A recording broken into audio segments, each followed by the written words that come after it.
Hello, everybody.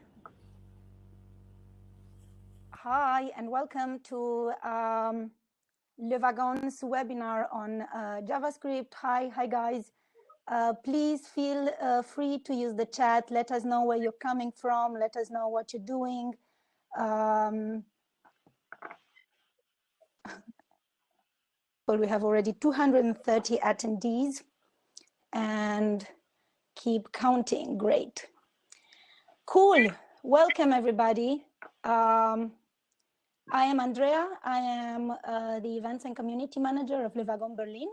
And together with my colleagues, Irina and Luis, Dieter, and Santiago, we are going to offer you a little introduction in the world of JavaScript. Hi from Berlin. Hey, Santi. Look how many people are knowing you already, guys. Yeah. That's awesome. Cool. I'm going to make a little introduction about Le Wagon, in case you guys don't know exactly what we're doing here. And then the pretty people around me are going to introduce themselves, and we're going to get going with some coding.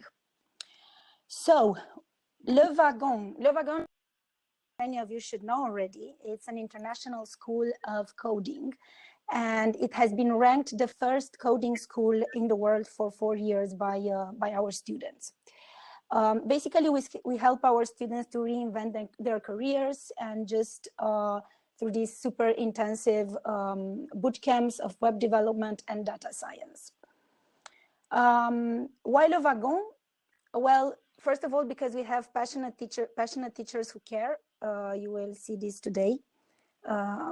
We have the in-person experience, usually with 1 teacher for 8 students. Acclaimed curriculum. We are, as I said, #1 coding bootcamp in the world. We have a huge, powerful network of more than 7,000 alumni and more than 38 campuses.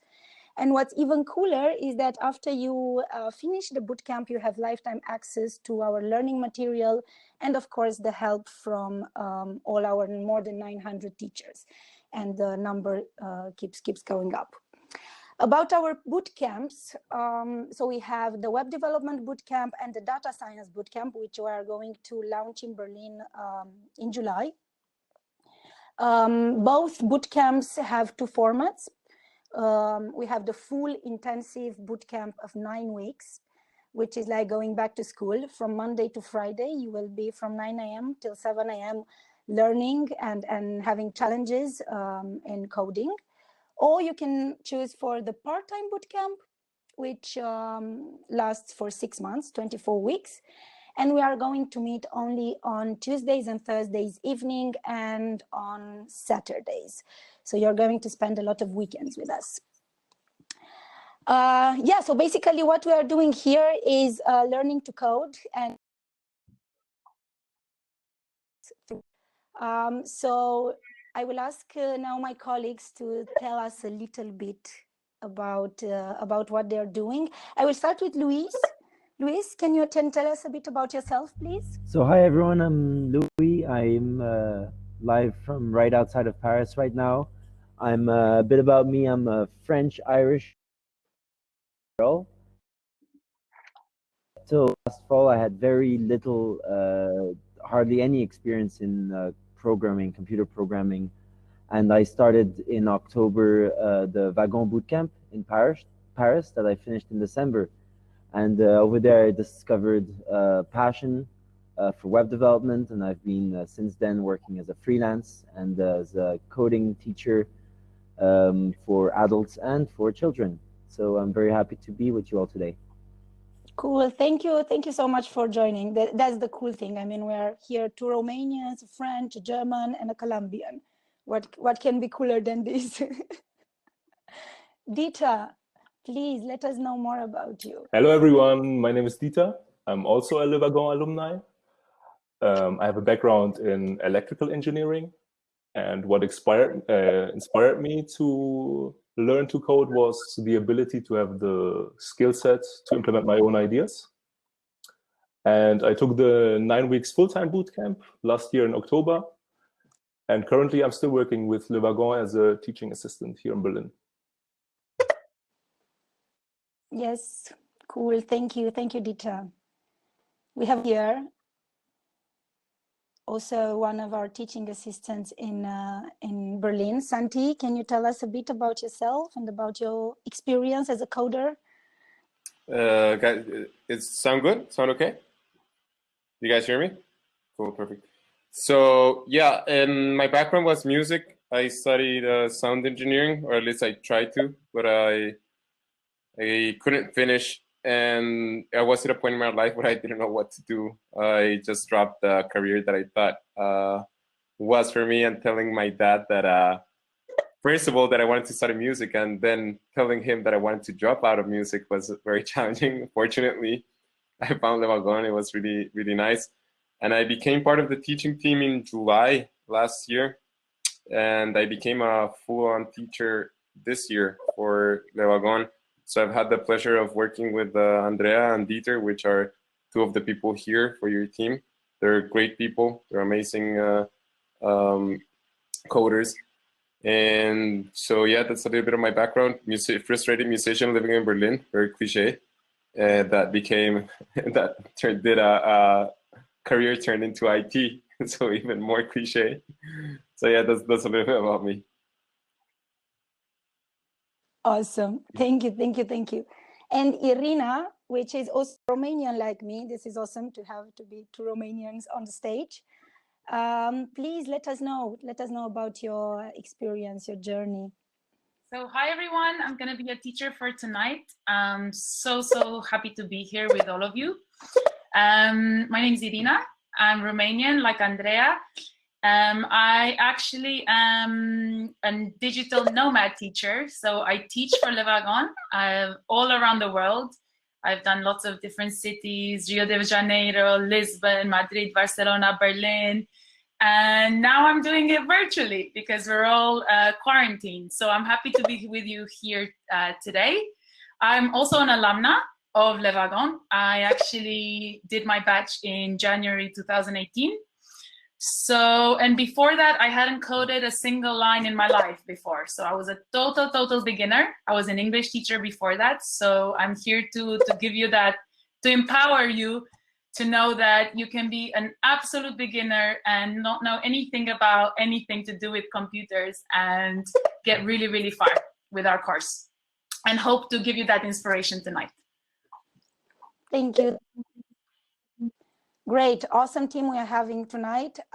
So I will just go a little bit through the rules of the webinar so everything is smooth, works smooth and without chaos, virtual chaos. So I will ask you guys to ask any questions related to the content in the question field. Our teaching assistants will answer all your questions while Irina will offer the lecture. In the chat room, you can also share with us anything you wish, but if you want answers to specific questions related to the content, please ask them in the questions field. And also, I have added a poll for you, just published it in the poll section. To learn more about why are you interested in learning JavaScript. So feel free to give us some answers. And at the end of the webinar, we will also share with you a link with some materials and a feedback form so that we know what we did good and what we did not very good. But as our team looks, I think everything will run super smoothly. So let's go, guys. We are going to turn off our cameras and our microphones. Irina is taking over the stage. And also, Irina, did you mute your notifications also? Yes. Cool. Awesome. Enjoy. Thank you very much. So thank you very much, Andrea. Again, welcome everybody. My gosh, there's 328 of you. So exciting. So here we go. I'm going to share my screen and hopefully you can see everything, including my little face at the bottom. So without any further ado, we're gonna start our JavaScript workshop. And what we're gonna do today is the basics of JavaScript. So like I told you, you don't need to have any prior coding knowledge to this. You don't need to have any special tools installed on your computer.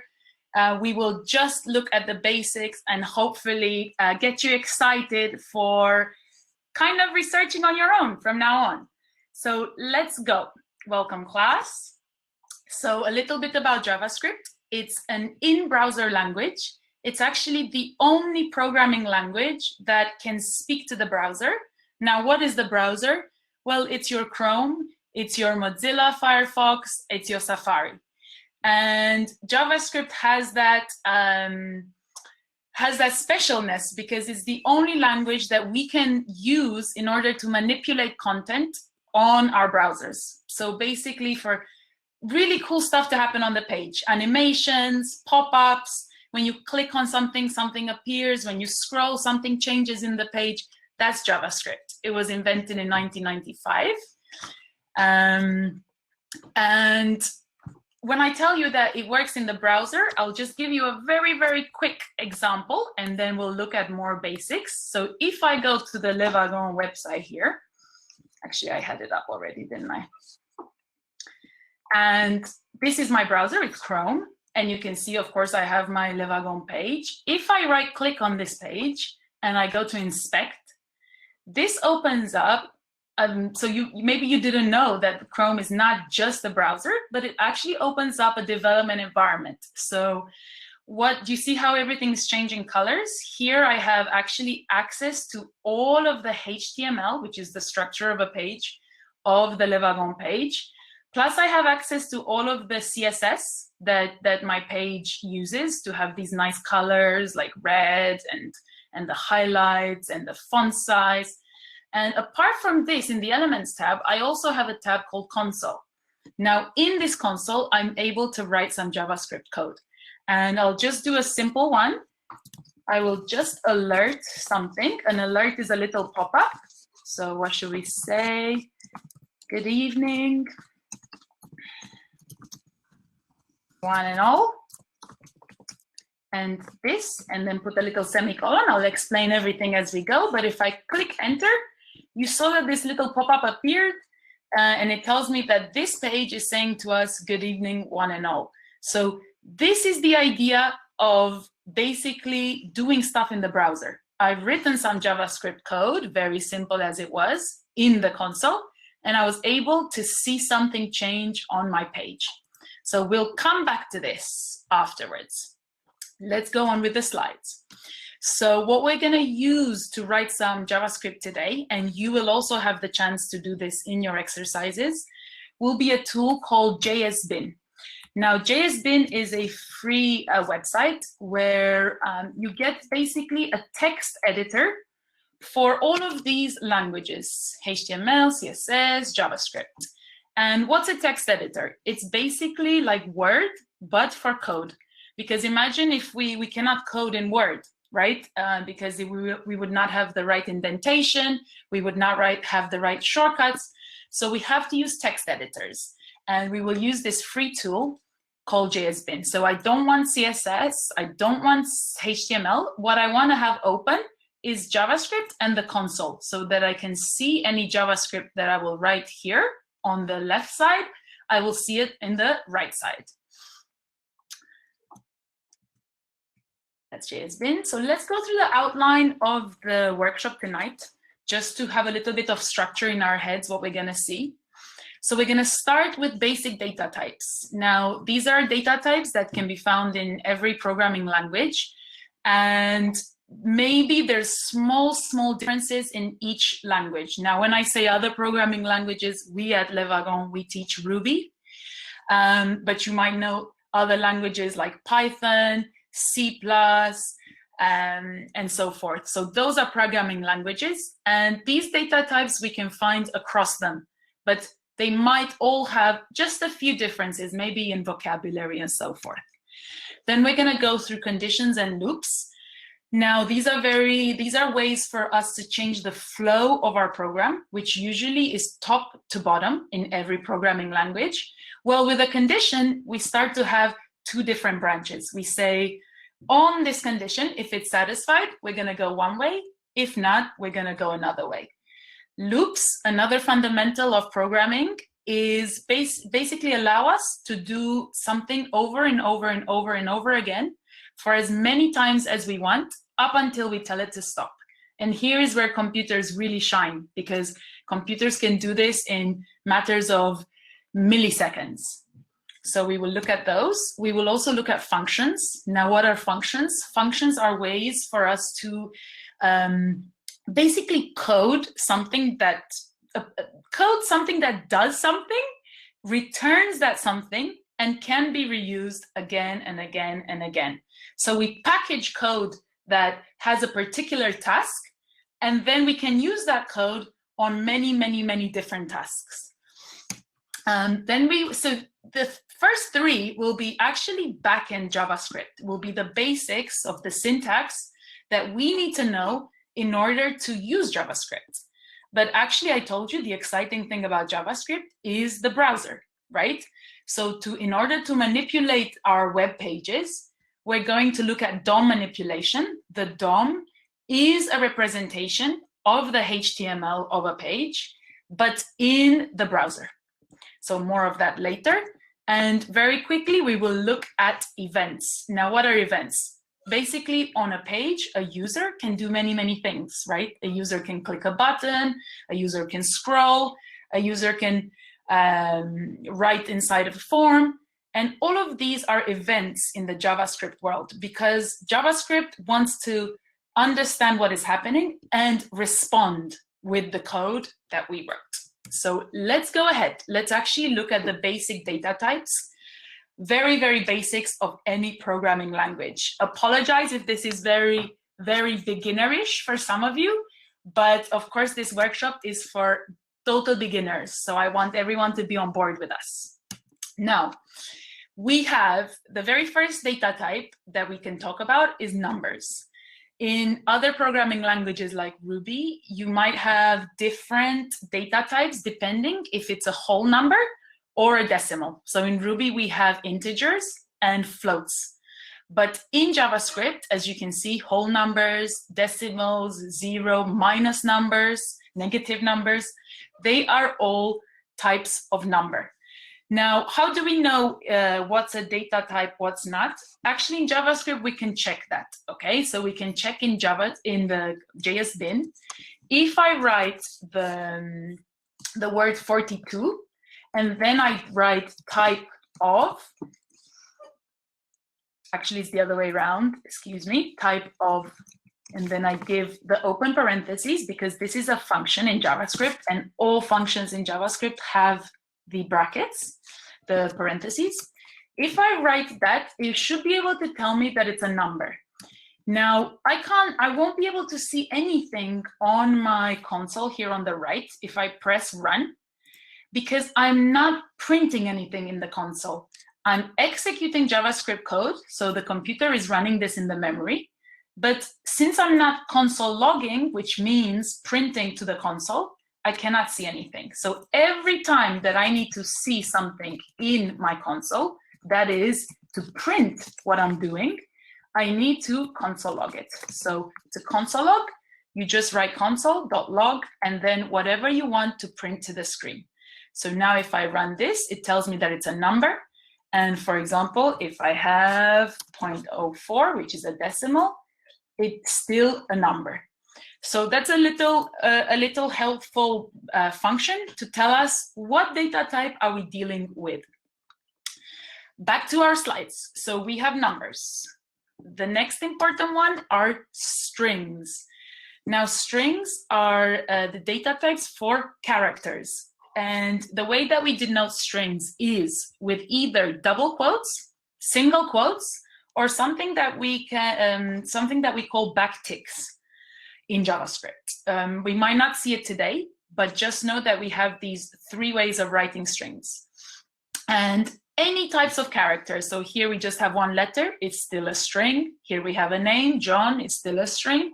And even an empty string is a string. So the last one would also be, if I checked its type, would also tell me that it's a string. We have something called booleans. This is one of my favorite programming words.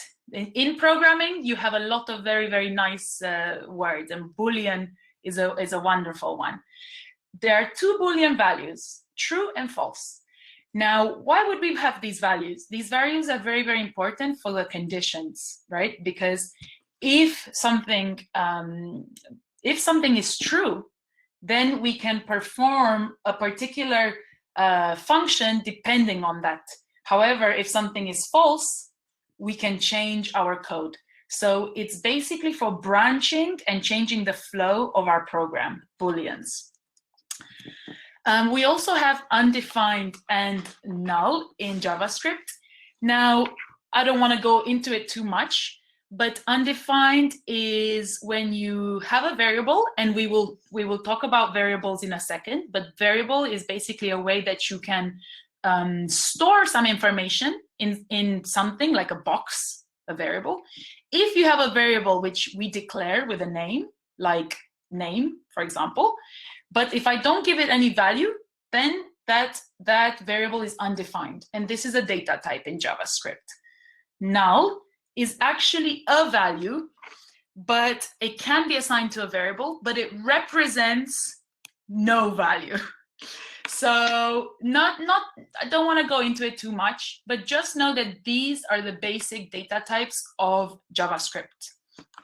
And let's go on. So we're also going to look quickly at objects. Objects are key value pairs in JavaScript. So things that belong together.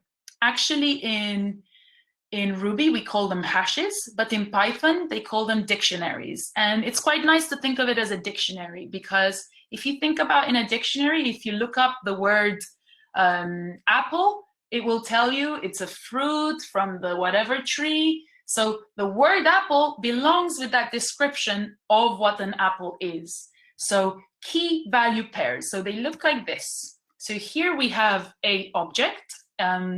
We declare it by saying the keyword const. And we say, okay, our musician is an object in JavaScript. And we know it's an object because of the curly braces. So once we open those curly braces, we can set up our keys and our values. So first name and last name are our keys, and the values are John and Lennon. So this would be an object in JavaScript. Key value pairs that belong together. We can, of course, imagine that every single data type, there's many ways in which we can manipulate them, right? This is what we do when we code. So the way that we could manipulate an object, for example, to read the values that are inside and to change any values, we would do it this way. So first of all, to read is the two examples. So musician, square brackets, first name, will give you the value John. And another way that you can also read the value of John is to say musician dot first name. So we have these two available ways in which we can read values from a JavaScript object. Now the last one looks a bit confusing because I'm saying musician dot first name and I'm getting Ringo. That's because on the last example, I'm actually updating the value of the first name key. It's with the same notation, it's still with dot, but now I'm saying I'm putting this equal. This equal means that I'm assigning the value Ringo to first name. So now my musician will have a name of Ringo, not John. Variables. So variables, super fundamental thing of any programming language. We can assign variables with two keywords, let or const. Now, let means that the variable can be reassigned. So here in this example, I have a variable called sum, and I give it the value of 0. Imagine that this is a sum for, let's say I'm on Amazon, I'm shopping, I have a lot of products. Imagine that as I'm shopping, I add a product in my basket, so the sum will be the price of the product. Then when I add another product, I will again reassign the value of sum, because the sum now will be the sum of the two products. So for such a circumstance where I need to keep reassigning my variable, I have to declare it with let. When I do not want to reassign my variable, sometimes I want to be very strict with my code, because I always code together with other developers. So in order not to leave my code to be prone to errors, I can make my variables have a const. This means that if someone else in my team tries to reassign first name here, it would not work. It would tell you an error. It would say that first name is a constant and cannot be reassigned. All right, let const, but what the hell's a variable, right? So we can think of a variable as a box in the memory of the computer. Now, in this box can have a label on it of, let's say, name, the label on it.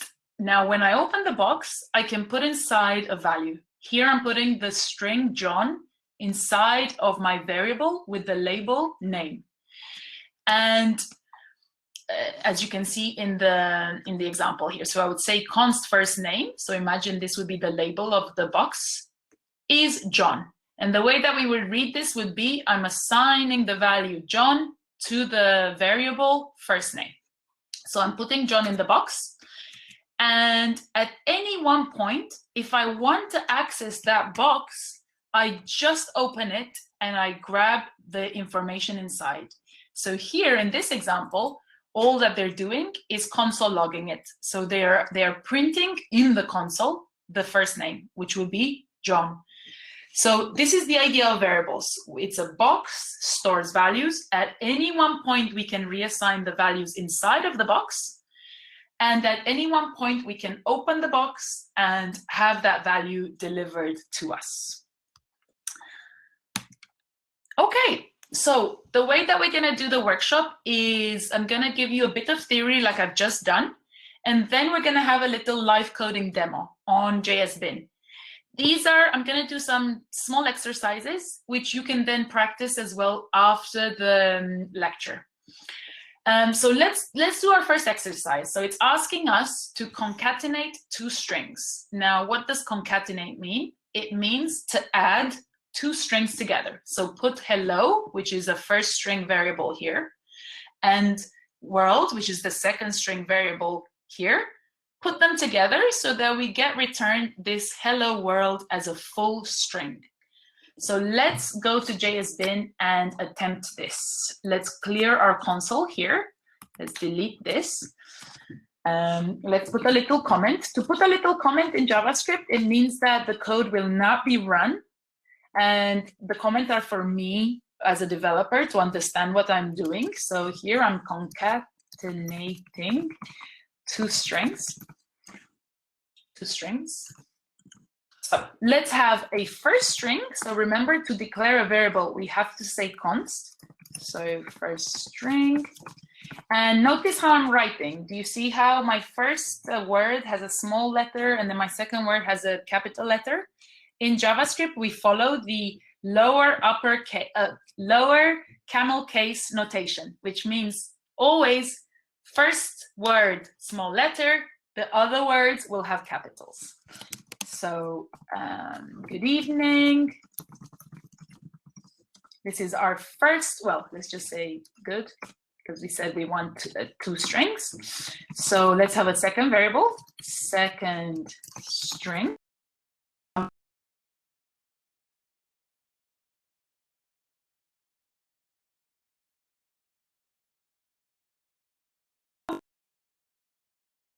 With good, one with evening. There. So what I can do is sorry to interrupt. Ari, sorry to interrupt you. Could you re-say those last 10 seconds that the audio got cut off? Okay. Can you hear me now? Yeah, I can hear you now. You guys hear me? Yes. No. Yeah. Now it's better. Now it's better. You just got caught like for 10 seconds there. Is everything all right, Santiago, Andrea? Yeah, everything's good so far. People are starting to ask if this is live. They want you to say the date, but you don't have to.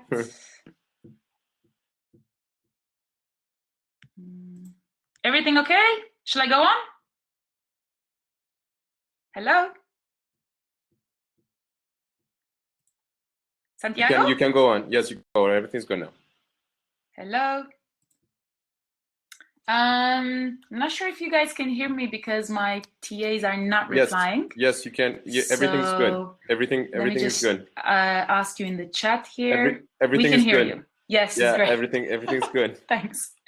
All right, sorry for that. Sorry. Thank you for telling me. Please just interrupt me next time as well. Sorry, guys. We're back in JSBin, and let's just go through what I've done.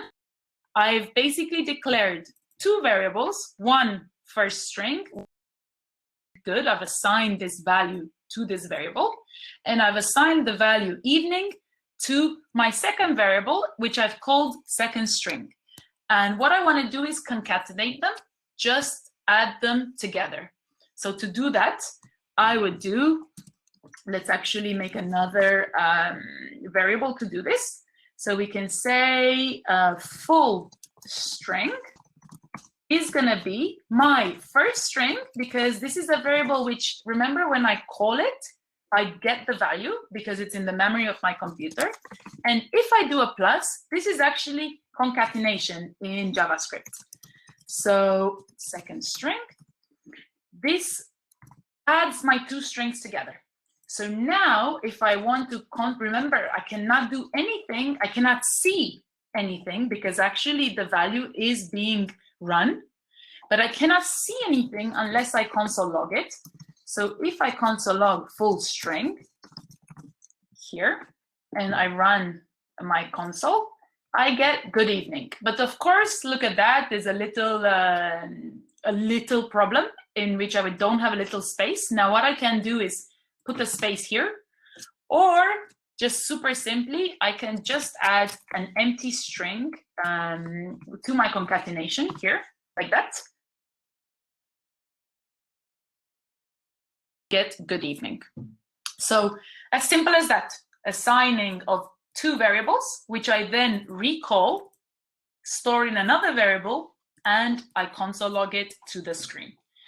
I hope you're all following. Do ask questions in the questions tab if you are not clear.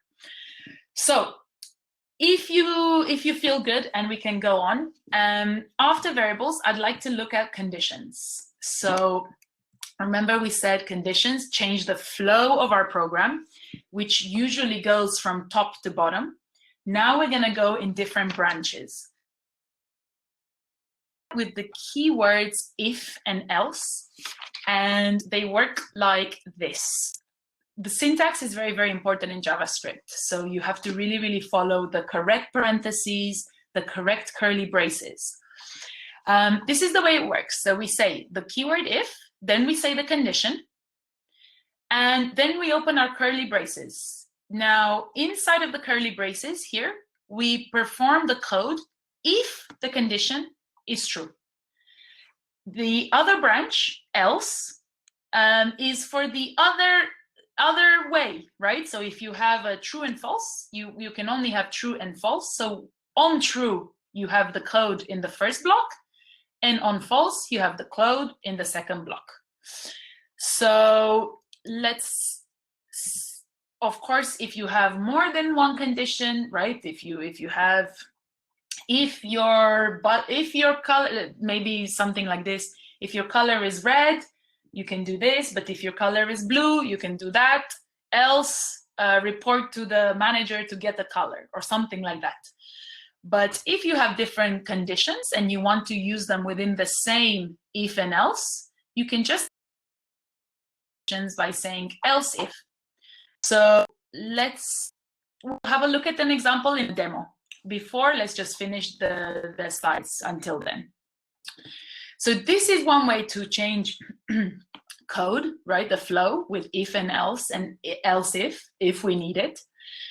Also, we can get a little bit more complex as well with something that we call Boolean algebra. And this, again, allows us to input a few more conditions, a few more rules on what we. So logical and this is, you can see that this is the logical AND because of the 2 ampersands here. So let's just have a look at what's happening. We have a variable called result, and the result is basically A and B. And let's see what this means. So when you have this double ampersand for the logical AND, the only time that the result will be true is if both A and B are true. If either A or B is false at any point, the result will be false. So for the logical AND, the double ampersand, we need both values to equal to true for the whole result to evaluate the true. We also have the logical OR, which is a little bit more flexible. It's denoted by the 2 pipes. So here our variable result has A or B, and it works like this. It's the absolute opposite. As soon as you have either A or B be true, actually the result is going to be true. All it needs is 1 true. So the only time that the result will be false is if both A and B are false. So it's a bit more flexible, the OR. Just one of the values should equate to true. Logical NOT is denoted by a question, a exclamation mark before the value, and it actually means the opposite of the value. So if A was true, the result will be false, and if A was false, the result will be true. That's a bit of Boolean algebra. Let's actually now do a little live demo of a condition. So the exercise is asking us to test if a word starts with a given letter or not. And they gave us a variable which holds the word Benjamin. And we want to do a little challenge which tells us which returns true or false if the word begins with B. So let's check it out in JSBin. Let's delete this. Let's clear our console and let's say what we're doing here so we don't lose track. So what are we doing? Checking if a word begins with B. So let's have our variable name, and let's take the example that they gave us, Benjamin. And let's do our, right, we need to have a condition because we want to say something like, if the name begins with B, then console log true, otherwise console log false. So what's super, super important with JavaScript is syntax. What do I mean by syntax? The brackets, the parentheses. So if you like JavaScript and want to go ahead learning, I suggest you always put in your parentheses first, because otherwise it's going to complain. It's going to be very, very hard to find a bracket that doesn't close. So here it's always, the if always works like this, if condition, and then we open the curly braces for the code. And here we have code if condition is true. And then we have the keyword else, and we open again the curly braces. And we have, of course, code if the condition is false here. If condition is false. Okay, so let's actually do our little code here. So we want to say, if we want to check if the name begins with B. And actually in JavaScript, we do have a very, very nice function which tells us exactly that. It's called starts with. So if I were to console log here, name starts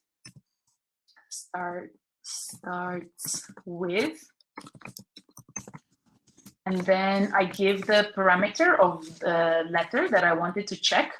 So if I console log this, it will tell me true. It does start with B. And if I said, does it start with A? it's false. So knowing that, I can use this in my code. So if, let's uncomment this. So if name dot starts with B, then all I want to do is console log true. Console log true. And of course, for else, it's going to be false. Console log false. All right, let's check it out. So I clear my screen. Does my name start with B? True. If my name was Irina here, does it start with B? False. So what happens is this, right? It checks the condition against the variable, which is Irina here. And since this does not equate to true, it actually skips this entire part here, and it goes into this branch, and it executes this line. Before, when it was Benjamin, it was the other way around. It tested Benjamin against the condition, which is, does Benjamin start with B? Of course, it's true. So it actually went inside of this scope, and it console logged true. So that's simple conditions for us. If you have any questions, do ask in the panel. Let's go on though. Let's go on to the other fundamentals of backend languages, which are loops and iterations. So we're going to discover a for loop and iteration. So for loop, there are two ways. We're going to show you two ways in which we can do something, perform a little function over and over again, as many times as we want. So the first way is to use a for loop. For loop are very common in all programming languages. And there is a new way of iterating, which is with a forEach, but still for loops are not lost, we still use them in JavaScript, which is why you might see a lot of code if you research using for loops. That's why we're going to look at the syntax a little bit. So the way it looks is like this. It looks very, very foreign, but I'm going to break it down.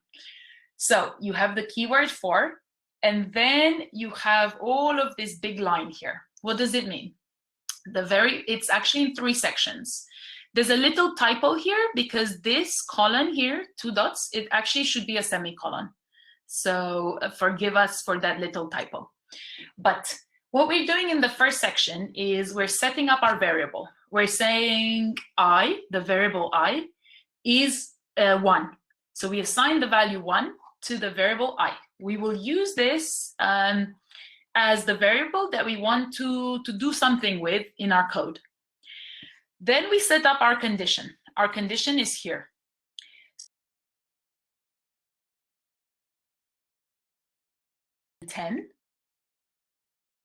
This part, we're going to go inside of the curly brace, and we're going to run this line. So we're going to console log it. Iteration of our loop that will happen is, okay, I is 1, 1 is less or equal to 10, and 1 will be printed. Once 1 is printed, we will jump back into the for loop here, and we will increment I by 1. So I++ means incrementation. Incrementation means add a 1 to your variable. So now the second iteration, I is 2. 2 is less or equal to 10. We console log it. And so forth up until we get to 10. Now, when it gets to 10, imagine that our I, right, it's going to get incremented to 11, and it's going to run the condition again. So 11, is 11 less or equal to 10? It's false. Because of this, it will not be console logged. So we will exit the for loop. The for loop will finish. So I hope you understood that. So 3 sections. 1, we declare our variable. Then we declare our condition when we want our loop to finish. And then we implement something which will actually make our for loop end, because imagine that every time we're incrementing, we're getting closer to 10, which is going to be the end point for our loop. That's for loops, and they're still very, very used. Now, what we're going to do a little demo of is using a forEach.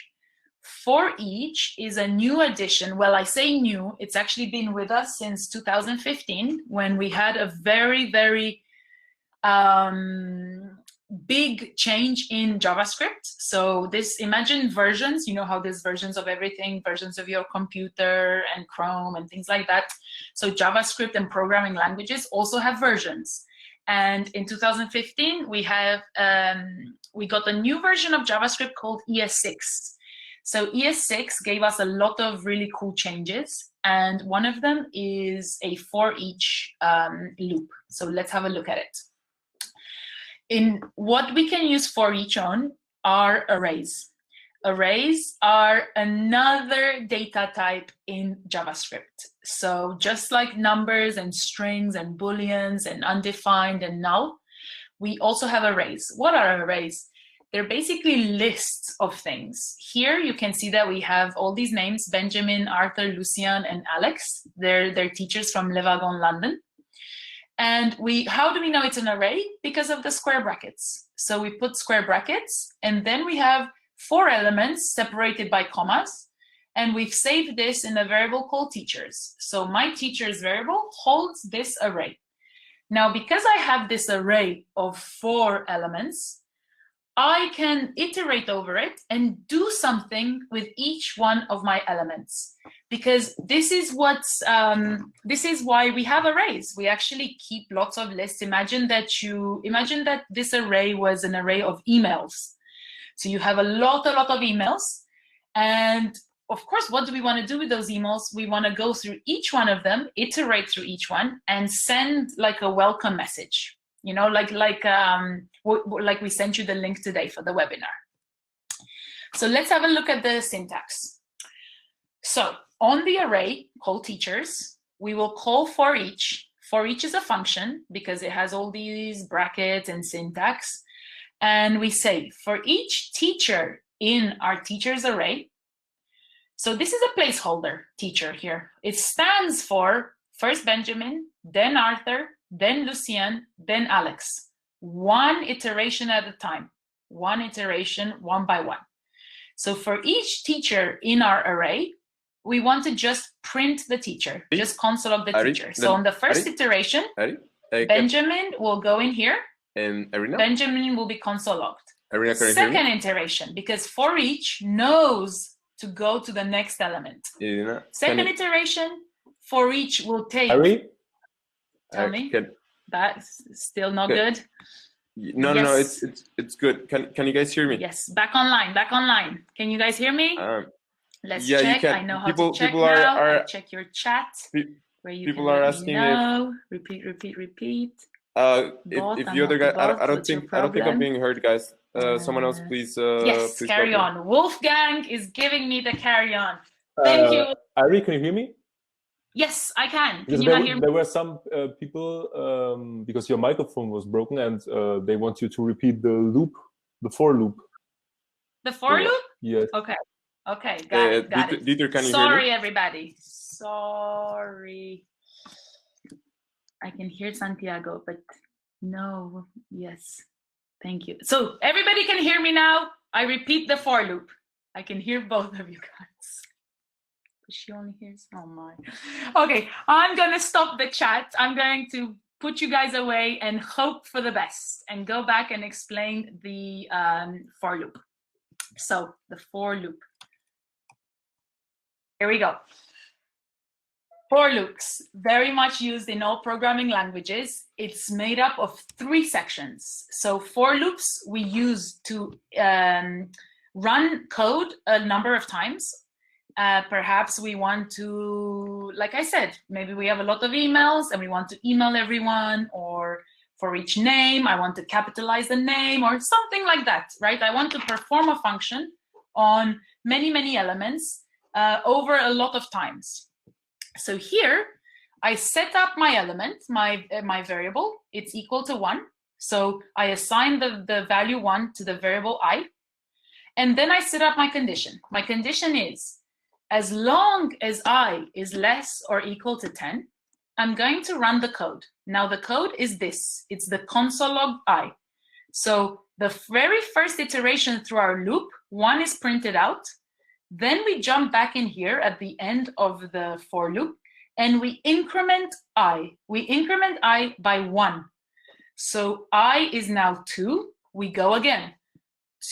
Does 2 match the condition? Is 2 less or equal to 10? Yes. So we console log 2. Now we increment 2. So I is now 3. Is 3 less than 10 or equal to 10? Yes. So we console log it. And so forth. And this is done super, super quickly because computers are amazing. Up until we get to 10. Now imagine 10. So is 10 less or equal to 10? Yes. We console log it. It's here. And we increment 10. So now we've got 11. We check the condition again. Is 11 less or equal to 10? No. So we exit the for loop. We do not go on. That's the for loop. I hope you guys heard it this time. I'm sure one of the TAs will let me know if not. And here we are with the forEach.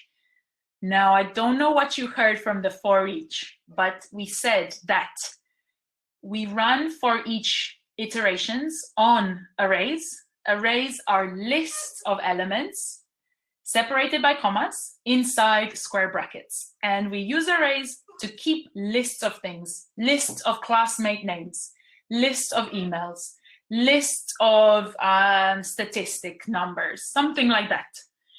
Now, why we keep lists is because we actually want to access each element in that list and do something with it. So here it's a very simple code. We just want to print it to the console.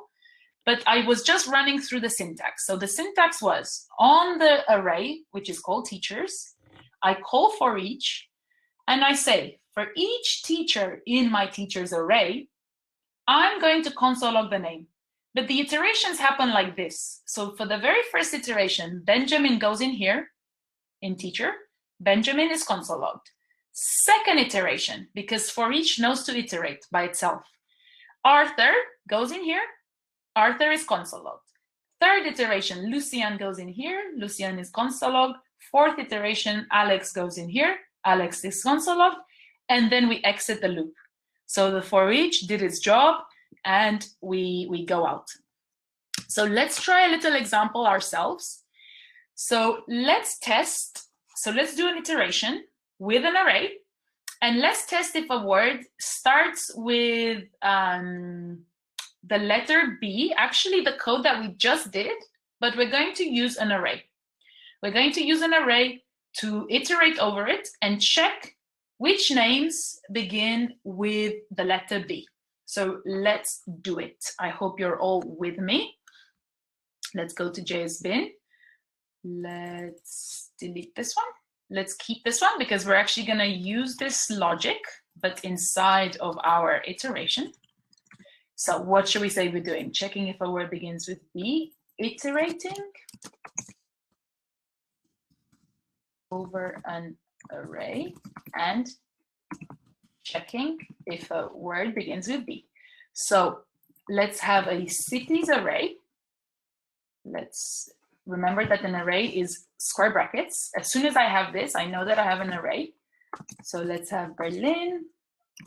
Let's have Lisbon. It's where I'm based, actually. Lisbon, Bucharest. It's where I'm talking to you from right now. It's the capital of Romania.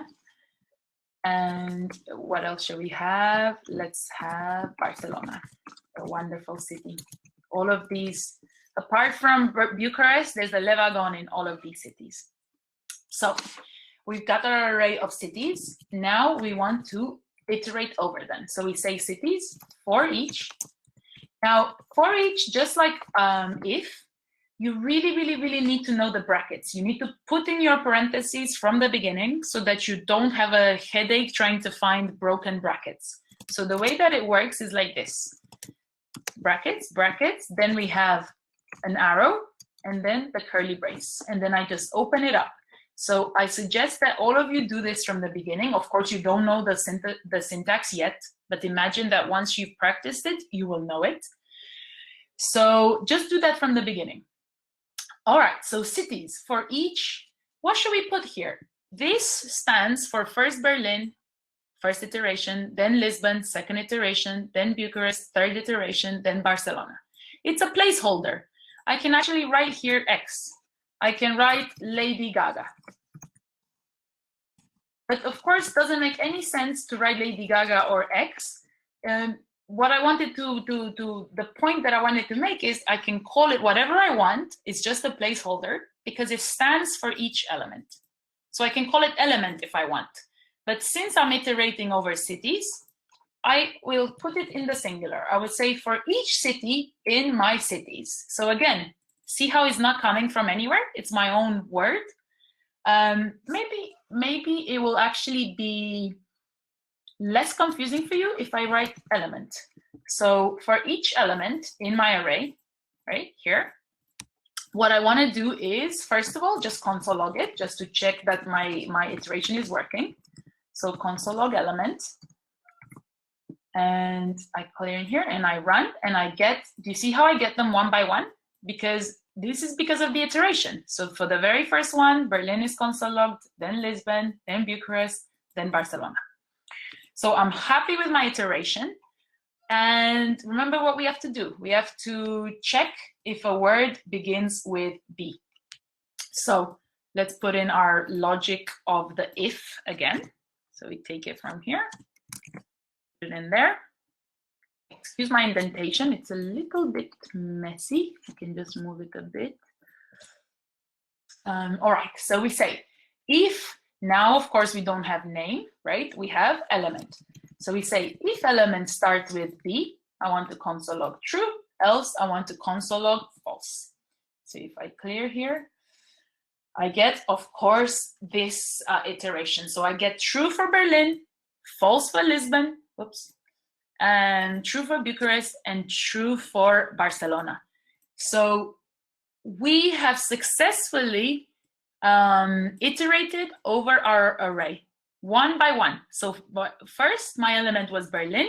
I checked if Berlin starts with B. It's correct. So I console logged true. Second iteration, my element was Lisbon. Does Lisbon start with B? No, I skipped the true part. So I console logged false. Bucharest, third iteration, element is Bucharest. Is element start with B? True, I console log it. Barcelona, element, fourth iteration. Does it start with B? True, I console log it. So see how we can, still simple examples, but see how we can build up our code. We have it here, we have a code in which we have an array, we're iterating over each element of the array, and we're checking a condition on each of our elements, which can go either way. So we can start to build up our code to make some nice complex code. All right, if you have any questions, do ask the guys. I hope they're putting your mind at rest in case I'm going too fast on something. But if everyone is happy, I would like to go on. So I'd like to go on to functions. So what are functions? Imagine, so functions are a piece of code that does something, and we package it in something called a function so that I can reuse it again and again and again whenever I want. Because as developers, we're actually very lazy people. So we want to make our lives as easy as possible. So imagine, for example, if you were to make a sandwich. Let's say this abstract example. So let's say that I had a function called make a sandwich. Now, I would take some I will explain it once I'll go through the sandwich example after we go through the syntax. I think it will make more sense for you. So the way that our functions look in ES6 are like this. We say the name of the function after we declare it with the so function name. Then we give any parameters. Now, what are parameters? Parameters are things, data that you will get later, which you want to use in your code. Imagine for our example with the strings that we concatenated. If that was a function, I'd have to pass in my strings. So here I'd have first string and second string. Now, inside of the curly brace, after the arrow, we've got the code. So the code that concatenates our strings. And very, very, very important for JavaScript, we need to return something from this function. Because otherwise, if we don't return, all the code is lost within the function. So we write some code, lots and lots and lines of code which do something. Then we return that something. That's all that we're interested in when we call the function. So this was us defining the function, putting it in the memory of the computer. And when we actually want to call it, to use it, we would give it real arguments. Now, let me explain all of this with the sandwich again, in case you understand better. So let's say that my function was make a sandwich. This is the name. In here, I would put some parameters, so things that I want to put in my sandwich: bread, lettuce, ham, cheese. In here, I'd have very, very complex code. Cut the bread, put the butter, add the cheese, very thick cheese, things like that.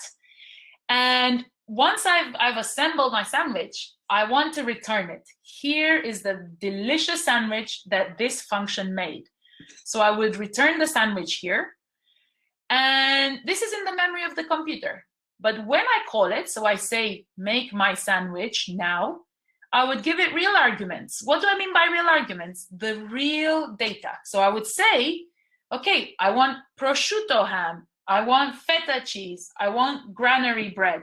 So I would say the actual data, the actual things that I want. Whereas here I can just call them Lady Gaga and whatever. But to make sense to me, I would call them bread and ham. All right, I hope that made it clearer, not confused you. But the idea is, when we make, what we do with functions is we encapsulate code that we can reuse again and again and again by defining it, putting it in the memory of the computer, and at any one point calling my function and using it on different data as and when I need. So let's actually do a function called capitalize. And what should this function do? Check it out. I'm actually calling it right here, because to call it, I just say the name of the function and I give the argument. The argument here is Benjamin, and it's all weird letters, so capitals and lowercase. The idea is this is actually a function that is very, very useful, because imagine from a form, you should never ever trust user input, because users will always not write their names properly. They will not capitalize them. They'll put spaces, things like that. So it's nice when you grab the input from a form that a person has written to be able to use a function like this, which makes sure that the first letter is capitalized and the rest are all lowercase. So let's define this function and see how it works. Back into my JS bin. I hope you're all with me. Let me know if you're not. So what are we doing here? We are capitalize function. Okay. So we said a function looks like this, right? So const, the name of the function, so capitalize. Then we have an open parentheses. Now this is for whether I want any parameters. Remember my ham, my cheese, my butter. So sometimes I don't need to have anything. Let's say that my function just says hello, you know? In that case, I don't need to pass anything. I would just console log hello inside my function. But here, of course, I need a parameter, because we said that I want to capitalize a word, right? A word that comes from somebody. So let's put word in here. Remember that I could call it anything. I could say X or Lady Gaga, but it makes sense to say what it is. So word, then my arrow, then the curly braces. So this is the syntax of a function. Let's do our code inside. So very, very important. This is us defining the function. And when we call it, so when we use it, the function, it will look like this. We say the word of the name of the function, capitalize, and then we give real arguments. So let's give my name in weird letters. So I want to capitalize this and make everything else lowercase. Now, this is me calling the function. See the difference now between parameter and argument? This is a parameter. This is an argument. Of course, for me to be able to see anything, remember I need to console log. So I need to console log this. All right. So we said that we want to make sure that this first letter is capitalized and make sure that these guys are all lowercase. It's actually a few steps that we have to do. So let's break it down by having different variables. So const first letter. How do we get the first letter of a word? Well, let's check it out. Let's actually check it out before we do it there. So maybe some of you already know, but to access all the characters inside of a word, we do it with open brackets and indexes. Indexes start at 0 in programming languages. So index 0 will be the very first letter. So if I run, well, console log word, I don't have a word. So const word is Irina. If I run, oh, I have a syntax error here. Let's actually, here back because I haven't finished. Let's just comment this out. We'll come back to it. And in here, we want our little semicolon. Clear, run. I get I because E is the first letter at index 0. Then if I do index 1, I get the other one, I get R. If I do index 2, I get E and so forth. So I know how to access my first letter. I also know, we also have in JavaScript a very, very nice method called toUpperCase. And since it's a function, it has the open brackets. And I guess you know what it will do. It will uppercase the character at index 2. So 0, 1, 2, E. So if I clear here and I run, I get a big I. Sorry, I say E because in Romanian we say E, but I the whole time. I'm talking about I. Cool. So I'm a little bit more armed to know what I am doing in here. So let's go back in. Let's uncomment. I hope you're still with me. Let me know if you're not. So first letter, we want the word at index 0, so the very first letter. We want the very first letter, and we want to say, we want to uppercase it. So to uppercase. And again, this is a JavaScript function, so I have to open the brackets. Then I want to get the rest of my words. So rest of word. Now, to get the rest of word, I would have to use another JavaScript function called substring. I'll again show you here so that you can see it. So let's say console log word 0. No, sorry, what do we want to do? Word. We want to use substring from 1. So what does this do? We're saying Rina. So substring basically starts at index 1, which is R here, and gives me the rest of the characters. That's what it does. So here, since I is at index 0, substring 1 means from R, give me all the letters. So knowing that, I can come back inside my function. I told you it has a few steps, this function. So word.substring of 1. So start at index 1 and give me all the letters and make these lowercase to lowercase. So this is another JavaScript function which lowercases. Cool. So I've got my first letter, I've got rest of words. I just want to concatenate them and return my full word. So const full word.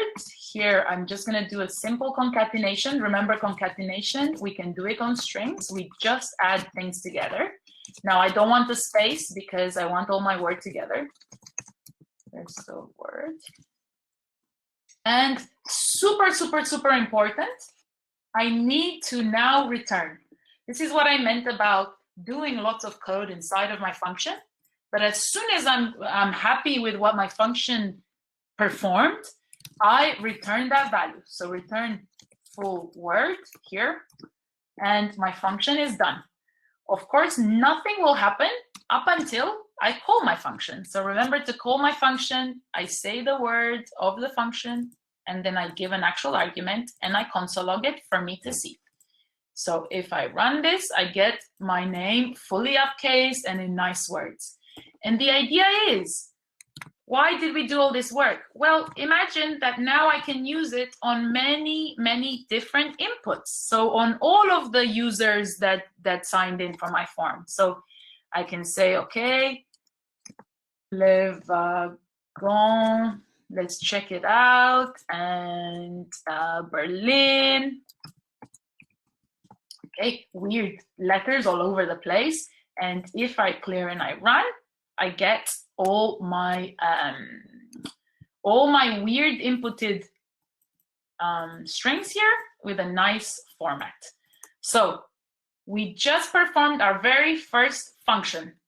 This is us defining it. This is us calling it.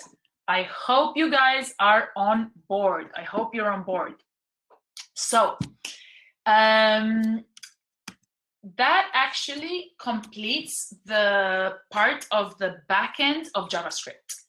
So those were basic fundamentals of any programming language. So variables, functions, loops, and conditions. We need to know those so that we can write JavaScript, right? But we said JavaScript's more exciting than this. We can do things in the browser. We can dynamically change a page. So let's go on to do the front end section now. So to actually change things on our web pages. To do that, we're going to use the DOM. Now, what is the DOM? The DOM is the HTML representation of the page. So if I inspect again on Le Wagon, if I go to elements here, you see how things are getting highlighted? And if I open the body, this is all the HTML of my page. But actually, this is not the HTML. This is the DOM. It looks exactly like the HTML that the developer wrote. But for example, let's say that I click. So let's actually select to know where we are. So we have this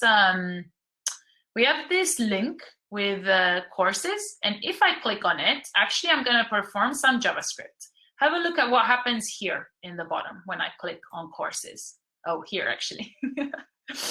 So I'll do it again. So here, do you see that this div, which is my campus's link here, it has the class hidden because this thing that comes out with the pop-up when I click on campuses, right now is hidden. You can't see it. But when I click on campuses, what happens? Wait.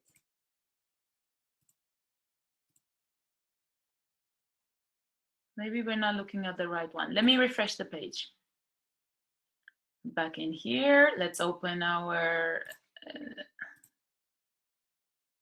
there we are, the dropdown. Yes.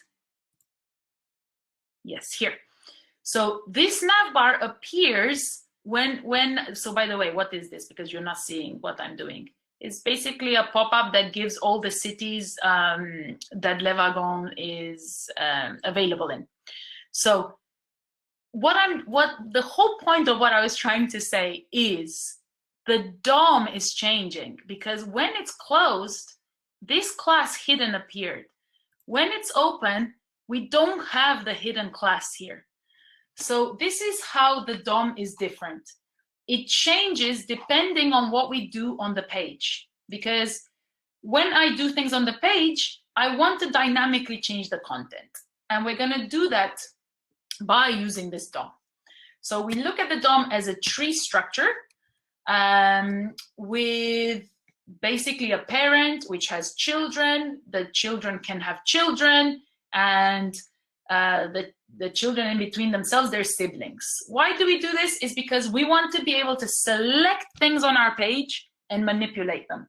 So if we have this kind of structure, then we know how to select our elements. So a basic HTML page looks like that. I hope you guys know HTML, because you might be a little bit confused as to what we're doing if you don't know it. But it looks like this is the structure of the page. It all starts with a HTML tag, which closes here. Then we have a head tag in which we keep our title and our SEO, things like the picture or the description of a page. Then we have the body, excuse me. We have the body of the structure of the page, in which we have all our code. So here we have a H1. H1 is the biggest heading on the page. It's the title. And here we have a paragraph with some lorem ipsum. So the way that the browser would parse this HTML would make the DOM from it. And the DOM would look like this upside down tree. Now, we're going to manipulate things on our page in the browser. And in order to do that, we need to do two things. We need to first select the element that we want to manipulate. We do that with this function called query selector. So we say on the document, which is the whole web page. So on my whole web page, which has all my HTML, I'm going to query select something. Now, the way that I can select things from the page can be with a CSS class or with a HTML tag or with an ID. So things on my page, I'll show you basically. Back in here, inspect. So in my elements here, you can see, do you see this navbar wrapper? That's a class. Maybe we can see an ID. I'm not going to waste time trying to find it.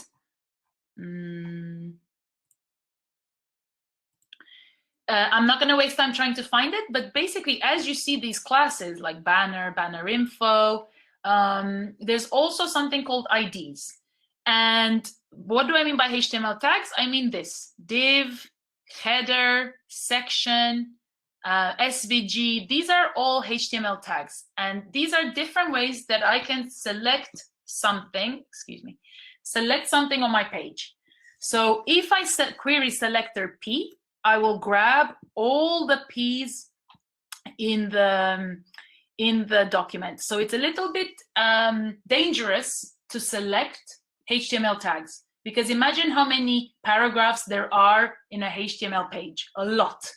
So a better way to select is by selecting classes. Now, to select a class, you have to use the CSS notation, which I hope you know some CSS to understand that in order to select it, we have to say .red. And if our things have an ID, IDs are unique on the page, so they only appear once, things like a logo, then we would select it by putting this little hashtag. All right, so once we've selected an element, what can we do with it? Well, the idea is we can change it. We can manipulate it in some way. So we can, if we have a class list, now, again, you have to know some CSS to understand this, but imagine that I have a lot of classes that do something. Add the color red on my buttons, put a lot of margin on my cards, put the background color to be a light blue, change the font size. Those are classes, but I have to code them, and they have to be inside of my CSS file, inside of my project. If I have a class list, I can just add a class on the element that I've selected. I can remove it, or I can toggle it. What does toggle mean? It means that if the element has the class, then remove it. If it doesn't, add it. And actually what we did here when we were clicking on courses, we were toggling, because it appears and it disappears. So now I add the class, then I remove the class. Actually, it was this one. So this is toggle. All right. So we can add any class that already exists in our CSS, or we can change the element in numerous ways. We can change its inner text by saying element.innerText. Now this is your new text. And we have also this super cool way to change, to apply any CSS style. So this is not something in your classes that you have in your CSS file. This is something like any CSS property that exists. I can add it directly in the browser. So I can say, okay, element.style.display none, or element.style.color red, .background color blue. So the difference again between style and class list means that these I've coded before, they exist. I'm just adding them or removing them. Here I'm adding directly any CSS property. So let's do it. Let's select something from our Le Wagon page and let's change it. All right, so we're back in our Le Wagon page. Here we are, just for you to see it. This is the landing page, and this is my H1. Now, don't believe me, let's check it ourselves. So if we go into my elements and I select this guy here, you can see here that it's a H1. If I open it, here it's highlighting the text, change your life, learn to code. Now, H1, there's only one on the page. We actually do this for SEO purposes, so that Google engines or any other engines can find what the website's about and things like that. So knowing that there's only one on the page, I can select it in my console and manipulate it in some way. So let's do it. So const title. Now remember how to select. So we say document, which is the whole web page, query selector, which is a way to select things on our page, and then we say what we're selecting. Now here I'm going to use the HTML tag just because I know there's only one H1. So I'm going to put H1 here, and I press that, and it's in the memory of my computer. So now if I check title, see how I get back the H1 and it's highlighted? So we've selected the element on the page. So far, so good. Now, what do we want to do? We want to change it a little bit. So we want to say, what should we say? Let's change a few things. Let's change the inner text. So let's say, good evening from quarantine around the world. I don't know, that's us, we're all quarantined, we're all around the world. So let's do that. See, as soon as I press enter, check what will happen on my page. I've just changed the content of my page. So now, if I scroll, you can see that my Le Wagon, now don't worry, if I were to refresh here, this will not be changed, right? This is just something that I can play with in the console. So good evening from quarantine around the world. What else shall we do? Let's give it a different color. So we can say style, so have access to any CSS style. Dot color, let's change it to blue. I've changed it to blue. And what else can I say? I can give it a nice background color. Background. And color, not dollar, color. Let's say yellow. Boom. So, of course, this example, maybe it's a little bit simple, but the idea is, right, this, you guys, if we look in our elements now, have a look in how my DOM changed. I actually have good evening from quarantine here, and I have the CSS class here, blue, and the background color, yellow. So remember, this is not in the HTML that exists on the Le Wagon server somewhere. We just did that using JavaScript from the console. So that's how I hope you understand now how the DOM is actually different from the HTML. Now, you might ask, why don't we just, look, if I wanted it blue with yellow, I actually think it looks quite nice. Maybe I can submit my change to the CEOs. Why don't I just have this in the HTML?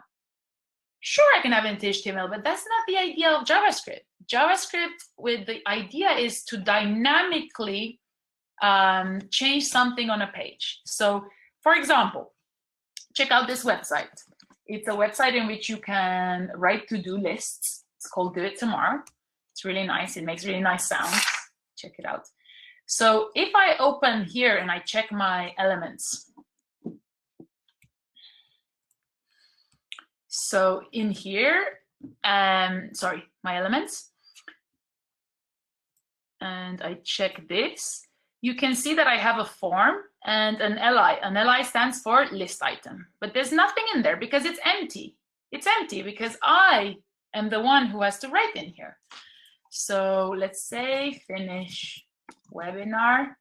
I checked it out earlier, that's why it's coming up. And I press enter.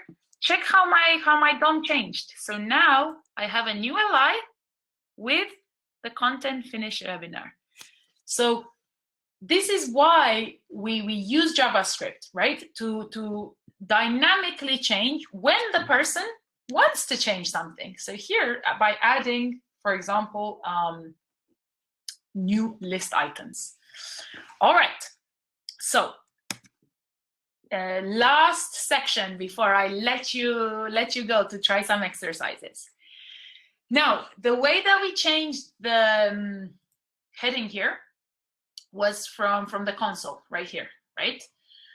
But the idea is, I did that because I'm a developer and I wanted to show you. Let's actually refresh. So see, it's very sad. It goes back to the way it was. But I want to change things when the person interacts with my page. Now, what is a person interacting? A person interacting is me clicking a button, right? It takes me to this section. Me scrolling, right? I can see some stuff. Me writing my email here and so forth. So I'm interacting with my page, and I want JavaScript to listen to these what we call events happening on the page and react to them if we want our page to react to them. What does that mean? So lots of events happen on the page. Clicking, scrolling, writing an input. Many things can occur on a page. We call them events. There are a few certain types. So we have a blur event and a focus event. Now these work together. They work on inputs or text areas. And I'll just show you what a focus and a blur event is. I think I actually have to choose a campus. Let's go with Berlin. So if I click here on apply now, it will take me to a form. So in here, once I click in there, see how that pop-up came up and stuff? This is a focus event. As soon as I come out without writing anything, see how it's alerting me? Hey, you didn't give me your name, this red thing. That's a blur event. So focus event, blur event. What other events do we have? So, oh, not there. We have click, of course, when you click on a button or actually anywhere on the page. We have a key up event and key down. So when you press a key or when you release a key, so key up is when you release it. We have scroll, when you scroll on the page. We have submit, when you actually click send on the form. When you click the button, I'm ready to send this information to the server. And if you're on a mobile device or on a tablet, we also have the, whenever you touch it or do something, it's a touch start event. So what's the idea? The idea is we have all these types of events that can occur. We set up JavaScript to listen to them. So to listen if anyone clicks, to listen if anyone scrolls. And as soon as a person either triggers that event, JavaScript will react. So we'll do something. When I click on the campuses, it will show me the pop-up. So me clicking is the event. The pop-up coming up is what we call the callback. Callback means that it's the function that gets run when the click event happens. So when I click on it, the callback happens, the pop-up appears. So last demo we're gonna do is we're gonna do a little event on our button. Again, let's just look at the syntax before we go ahead. So on the document, but actually you can add it on anything, on any HTML tags. So on the button, on the H1, whatever you want to add your event listener on. So the element you want to add your event listener on, and then adding your event listener with two arguments. First, the type of the event, so click event, scroll event, blur event, and then the callback function. So when someone clicks, what should happen? So let's check it out. Let's check it out. So let's go back in Le Wagon on the main page. Let's open our console.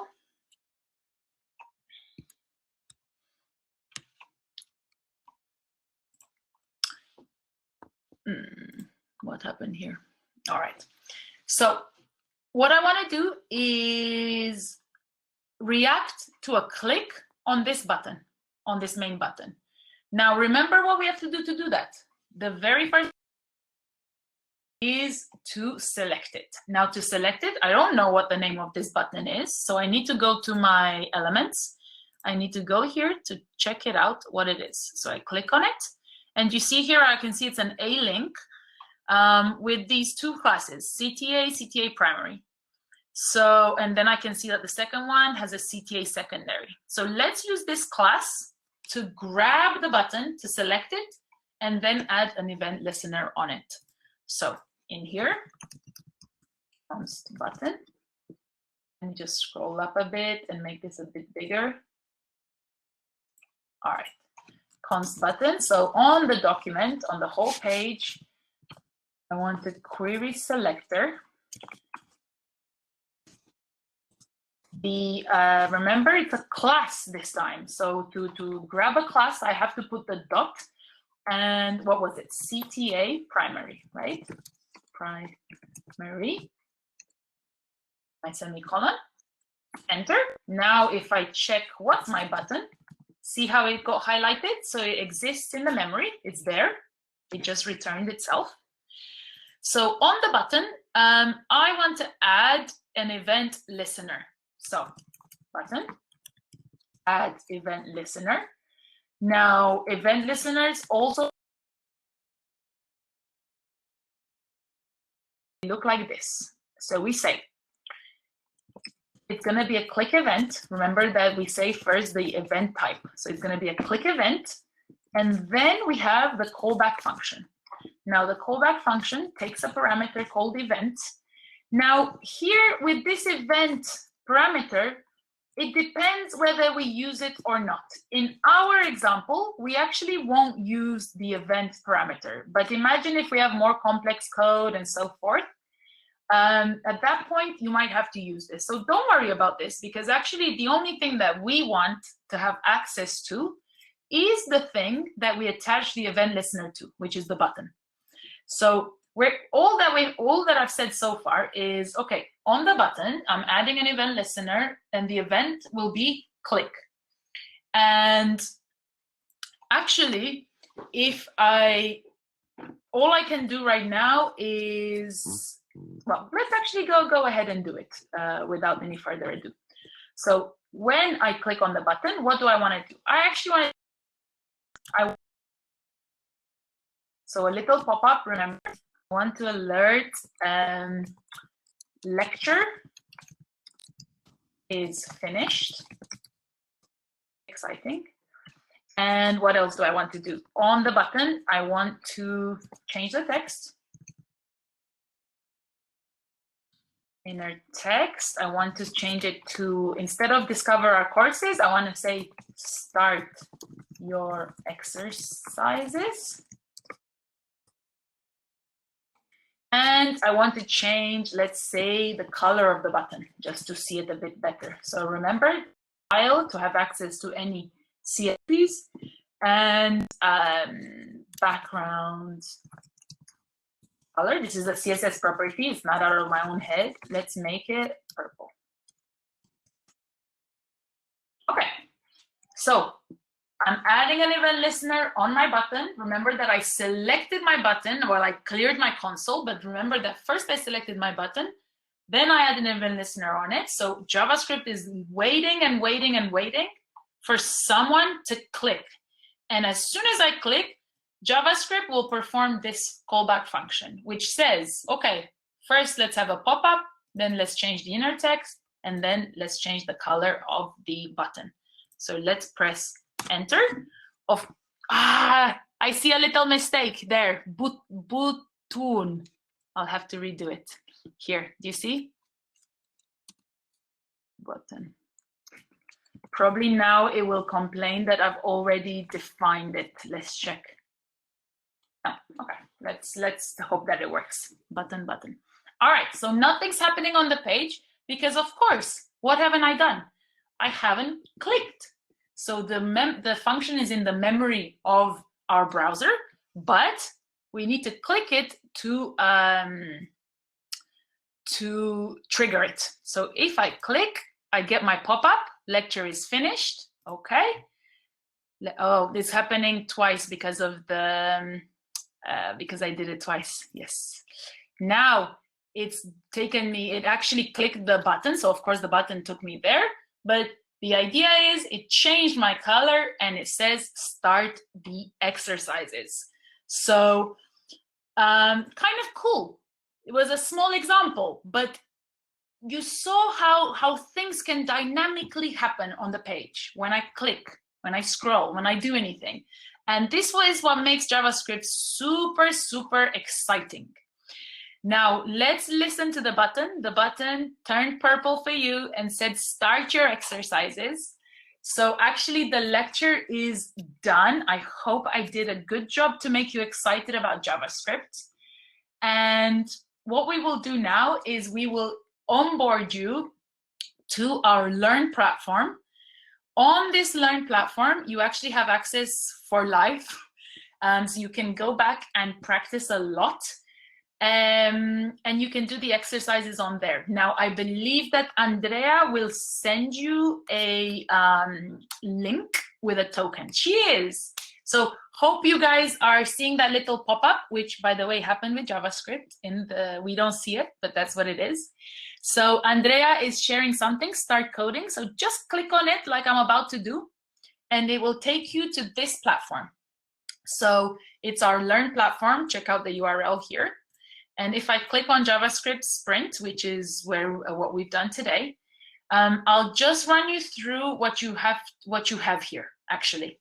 So you have the video of the lecture. And just know that after this webinar is finished, we will also send you a link to your email with the lecture already recorded, the one that we did today. But this is an earlier video of another teacher at Le Wagon doing this workshop. Now you have the slides in there if you need to go back. It just takes a few seconds to load, but don't worry, they will load. And then what you have? Ari, you have these. Ari, can I interrupt you? Turn, takeaways, and thank you. So guys, can you help me tell Ari to unmute me? So your turn. These are where the exercises are. And so you have guys, a few exercises. Ari? Tell me. Can you yes. unmute Santi? Unmute Santi. Yes. Where is he? Dieter. Louis. Is this Santi? Yes. He is unmuted the whole time. I think you had me muted for a long time. Does Santiago want to speak? Yeah. He's unmuted. Peter, just can you tell Andrea to to check the link because people have. All right. Well, I'll go on. Apparently, you cannot hear him. I don't know why, but he asked if you can share the link again because for some people it doesn't work. Apparently.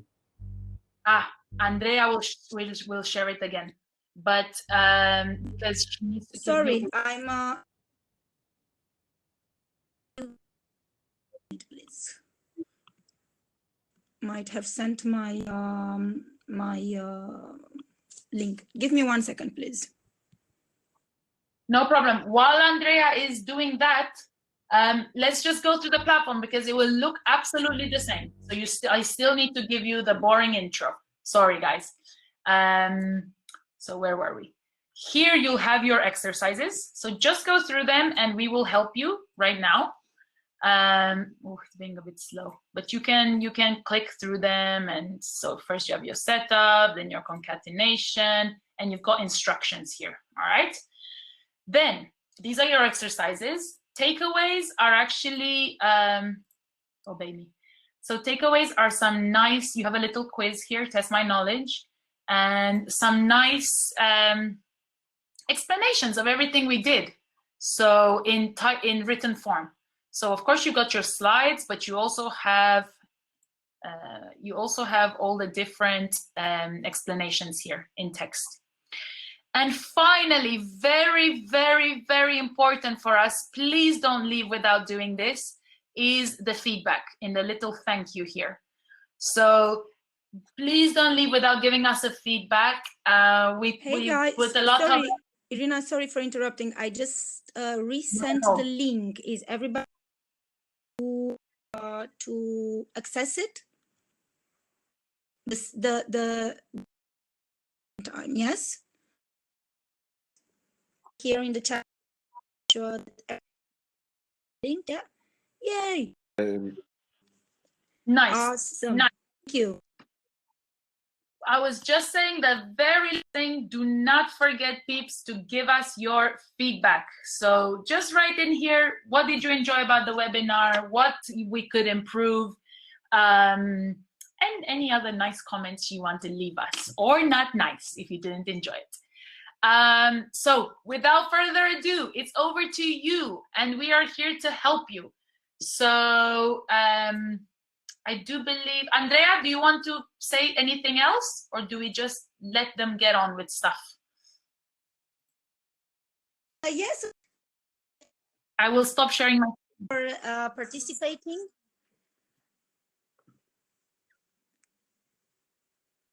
I would like to thank everybody for participating. I would like to thank you, Irina. I kept reading the chat and the feedback was amazing. The people were very happy with the way you taught, with the way you explained. So many thanks.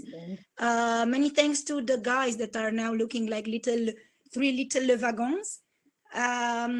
To Santi, Dita, and Louis for being really and so present during the questions, and of course to everybody who was here. I will send you guys a call to action. I'm asking you also to give us feedback. Is very important for us. This way we can improve our webinars, improve our content. So please leave us feedback. I can see that some of you still don't have access to the link, which I find quite interesting because most of you can access it. I will also send you the email. So the people who registered via Eventbrite will get an email from me with access to the platform and with the video that we have recorded today. Oh, so it works. Good. Okay, very much, Adi. Thank you, guys. Take care of you, and see you for the next webinar. Have you. Thank you, guys. Present. We're here to help you for a bit more. And you can still any questions now at the end, please feel free to